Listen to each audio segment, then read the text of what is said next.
पूरा नियारा आमे तो आगु पेडागोजी ऊपर बहुत आमे प्रेजेंटेशन देखिछे किंतु एटा होचे कि मोर माने विद्यालय रे नैतिक मूल्यबोधर विकास वर्तमान शिक्षा सुविधा बढ़ुची अयस आराम करूची मनुष्यर मन किंतु बढ़ु आज अहंकार समस्त फरक जदि ए दिगो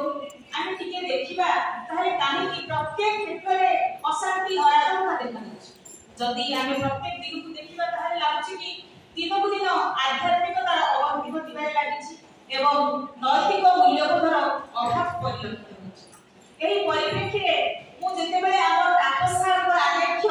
विद्यालय आत्मा मु पढिथिली खबर कागज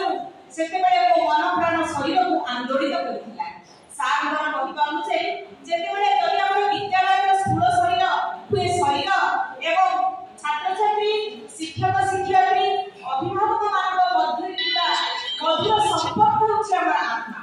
तो जेतेबेले मु आज सीआरसी सारे कुसुमटी छानकर कष्ट को जोग देली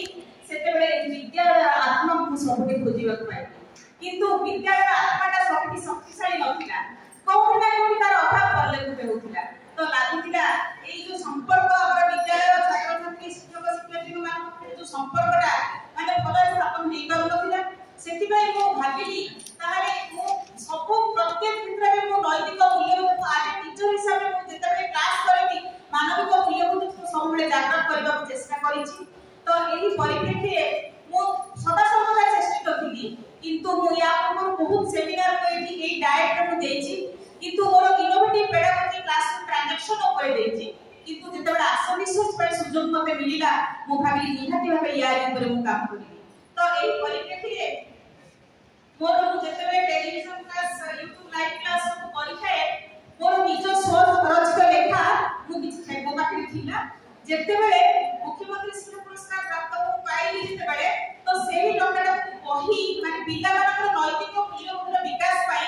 मु जेते कविता को पाखे थिला से कविता को एकाठी करी कि तार संकलन बाहर कर देथिली तो एई कविता गुडा को नेकी मु प्रत्येक क्लास रे एफएलएम छात्र छात्री मानक मध्य मूल्यबोध जागृत करबा को चेष्टा करिछि आ प्रत्येक कविता रे मोर गोटी गोटी शब्द रे मानविक मूल्यबोधर जागृत किछि आ एटा मोर अनुभव र कथा माने जेंति कि आमे बायु को आमे अनुभव करू भगवान आमे अछंती बोली आमे अस्तित्व करू किंतु आमे देखि पारु ना ठीक सेही परि मु 100% प्रैक्टिकली कामडा करिछि आ मु अनुभव करिछि आ मु कोन पाइछि कोन नै आमे टिके देखिबा वर्तमान मैडम